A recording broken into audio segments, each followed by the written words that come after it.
One of the charges the department is looking at is that Microsoft put a secret code into one version of MS-DOS to frustrate competitors.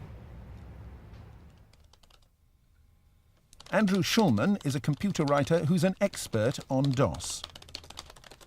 The secret code he discovered was in what's known as a beta copy. It was not on sale, but had been circulated to influential people in the industry whose opinions would be noticed by buyers of the final version. At the time, a British company, subsequently bought by Novell, had designed a rival operating system called DR-DOS. When he ran Microsoft Windows on top of the rival DR-DOS system, Mr. Schulman discovered that an unusual error message appeared.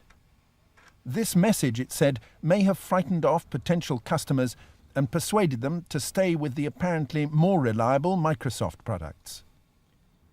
I further discovered that this code had been very carefully and laboriously encrypted and obfuscated and would attempt to disable attempts to examine it. And you mean it was deliberately hidden? Oh yes, it was quite deliberate. How do you know that?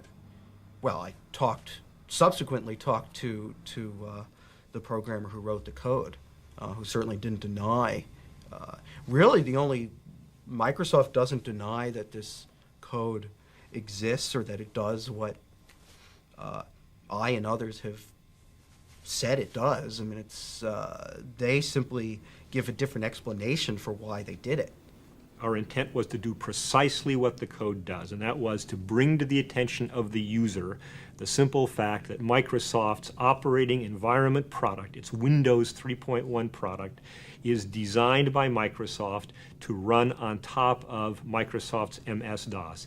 If it is used by someone, by a consumer, and run on top of some operating system other than Microsoft's MS-DOS, it may work just fine. That depends on the makeup of that other operating system. We do nothing to make it more difficult for our Windows product to run on other operating systems. What we do positively is work as hard and smart as we can to make sure that it will run reliably and productively on top of MS-DOS. So why did you go to such extraordinary lengths to hide the code? Because if we hadn't hidden the code, then it wouldn't have been an accurate test for false negatives. If people had known what was in there and why it was in there, we wouldn't have had the objective response we were seeking from our 12,000 beta testers. Microsoft's defense has not silenced its critics. The quality of Microsoft's products and service is not in dispute. What they're worried about is that Microsoft has a unique control of both operating systems and applications and can exploit this. Again, because of Microsoft's position as both supplier and competitor, it really puts them in a, what's the term? Conflict of interest. I think it's unfair. You know, I don't know. That's sort of. But you're saying that it is proof that they have a conflict of interest, that yes, they should do that? Yes, I think they do have a very clear conflict of interest in how they exercise their position as both, provider of the operating systems and developer of applications which run on top of the operating systems. If you own the railroad, you decide the gauge of the railway lines, you own the locomotives, you make the freight cars, you decide the signalling system.